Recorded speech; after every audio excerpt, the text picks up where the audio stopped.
Plaintiff Sadie Russell says her mother gave birth to her when she was 15 years old.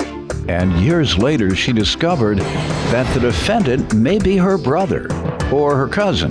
So she petitioned the court for a DNA test to learn the truth. Defendant Chariton Baker says back in the 70s, his father brought Sadie home and introduced her as his daughter. But then his aunt later told him that Sadie may be his cousin. He doesn't know what to believe, and like Sadie, wants the truth. All rise. This court is now in session. The Honorable Judge Greg Mathis presiding. You may now be seated. All right, and we're here to determine a sibling potential relation here. And glad you all were able to make it here, and hope we can be some help in providing some clarity. So, Ms. Russell, start with you. Okay. Well, my mom was kind of young. She was 15 when she had me. And I was born in Port Huron, Okay. Michigan. And I lived in Detroit, and I was raised between Detroit and New London, Connecticut. Okay. And I had a few obstacles in my life. I ended up in an accident where a young man ran me down in Virginia Beach, Virginia. And as I was walking to work, and I ended up with 3-inch deep cuts in my head. I had my nose broken 3 places. I had my leg broke in all 3 bones. And they said I wasn't going to make it through the night. And that they told my mom that I wasn't going to be able to walk again. Well, 3 months later, I grew a whole new bone. 6 months later, I'm sorry. I grew a whole new bone on my leg. And I was working as a nursing assistant at the time. And it wasn't a year later, I had to learn how to walk again and to talk. And that was in '87. And I just was like. Now, how do you grow a whole new bone? That's the first I've heard of that. It really happened, and it wasn't nothing but God. I was in Virginia Beach General Hospital where I worked, and they saved my life. I grew a whole new bone. It was I was like in amazement. And as that happened to me, all I can say is that God did it. Nobody but him. And so I began to learn how to walk another 6 months later, and I got back to work that following year. All right, you didn't threw me off with good. I'm so sorry to hear that. And I'm so glad to hear that you were able to cover. You just threw me off with that growing a new bone. Yeah, I did. I really did. And then I did end up on drugs. A lot of people could benefit. That. Pardon? I ended up on drugs after that.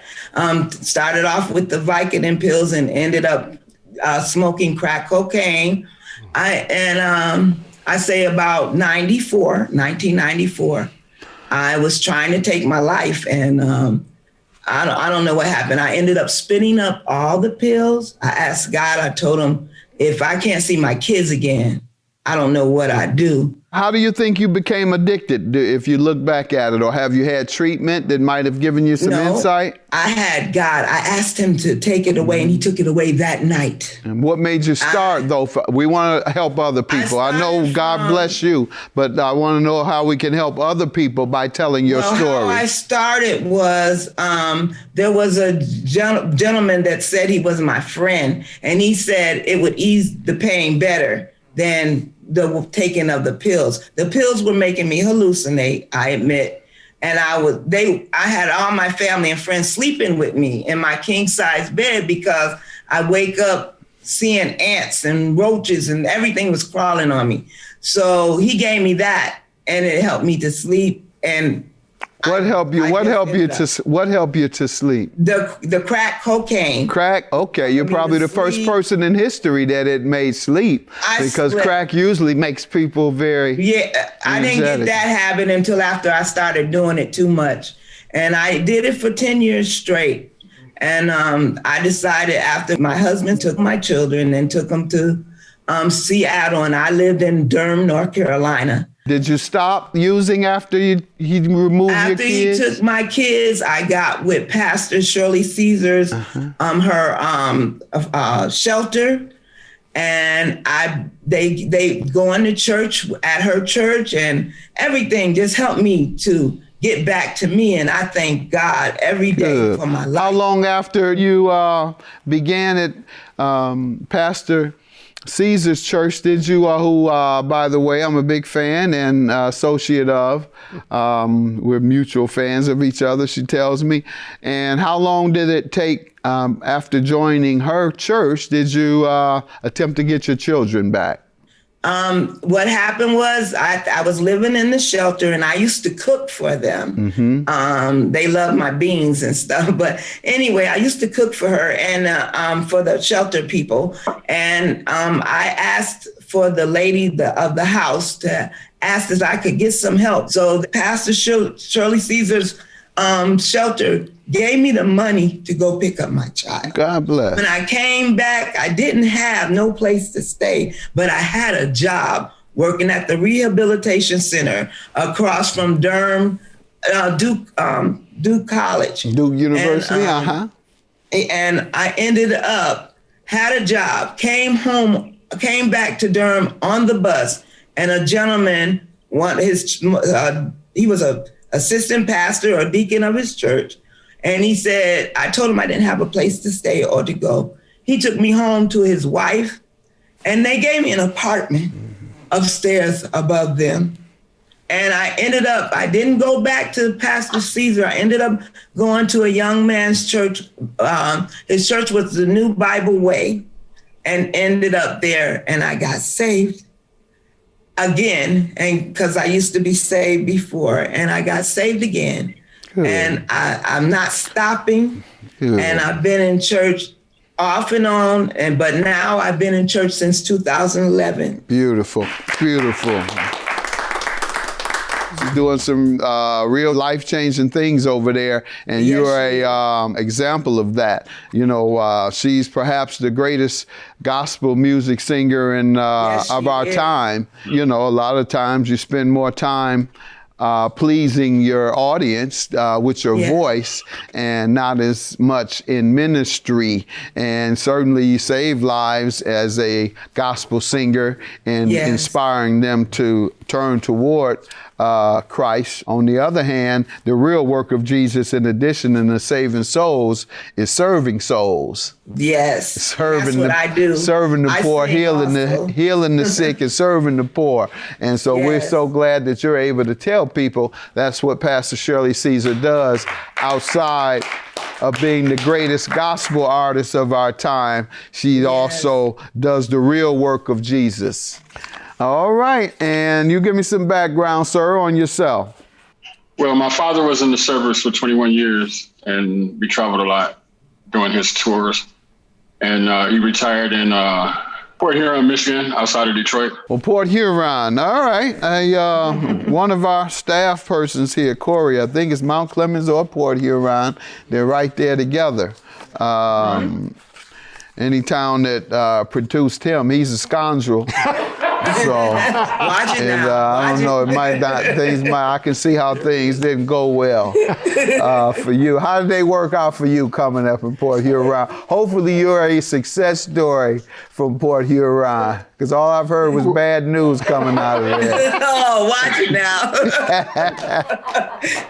Port Huron was pretty good. Port Huron was pretty good coming up, growing up in, and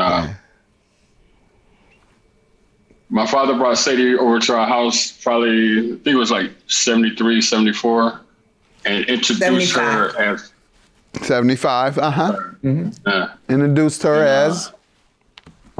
His daughter. And we accepted her as family, and time went on, and everything was great. She moved to Florida. I went down to visit her. Spent a lot of time with her coming up. Good. And how did this come up, ma'am, the issue of sibling DNA testing? Well, they had a family reunion that I was unable to attend. And our aunt said that I might not be the sister, I could be the cousin.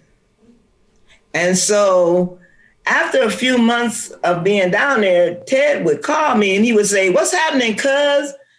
The family member that told you that, did she give you any further explanation as to why you might be the cousin, or did she just drop that on you and keep walking? Well, she didn't actually tell me. She told Ted. Well, actually, it was said that either my father or my uncle could have been her father. Okay. All right. But your father introduced her as your sister. Right. Okay. And how did it go from there, ma'am? Well, from there, he would call me either sis sometime, and then sometime he would call me cuz. And the cuz thing kind of threw me off, because all the other siblings, there's 8 of them all together, and they would call me sis, and I got really close to them, and really close, and I loved them to death, whether I'm sister or not, but I wanted to know. Mm-hmm. Yeah, and that's not uncommon to happen, particularly in earlier decades. This happened in my mother's family. She was raised by her father for the most part, because her mom had died early, and she had 7 siblings, I believe. And when her mom passed, the youngest of my mom's sisters was taken in by a cousin, but was raised as the cousin's child. So later in life, she found that I'm the cousin and not the daughter, and my mother and her siblings were her actual siblings and not her cousins, but she grew up assuming they were her cousins. So that's not uncommon. I've heard that a lot, particularly in the South, where we had so many challenges as a people, and so many things were going on with us, as it has continued to, but not as devastating to the families. What did the aunt tell you her beliefs were based on? Somebody got to explain something to you. You just can't come tell you that and keep it moving. They really didn't explain. I mean, it was just like, and you didn't say, "Hey, come here before you walk away. Tell me more." You didn't say, "Explain this thing." Well, I didn't know all that. I didn't, She made it explain. Go ahead.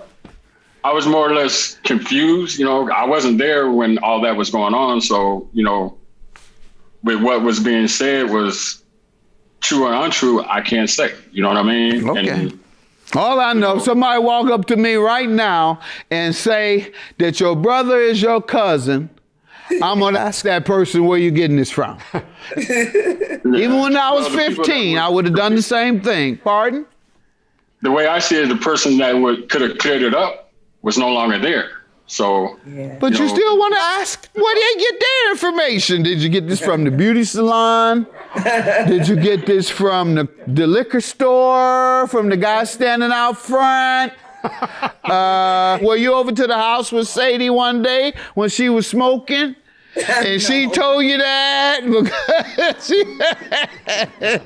I'm just saying, I would want you'd have to tell me something. You're going to break that type of news to me. But the good news is that you all have lived as brother and sister all your lives. Yes. With that understanding and family, and everyone has embraced each other and continue to do so.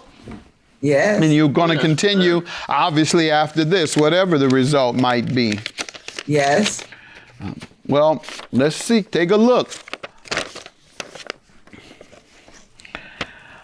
Well, your father's deceased. right. And so they're unable to determine whether you all are cousins. But they are not, you are not siblings. But so perhaps you are cousins, but we're unable to determine now that your dad has passed on. So, yeah. All right. God bless you. Thank you. Family. Yeah. Always. Yeah. I love you, no matter what. I still love you. You still family. You still family. Yep. Awesome. Yes.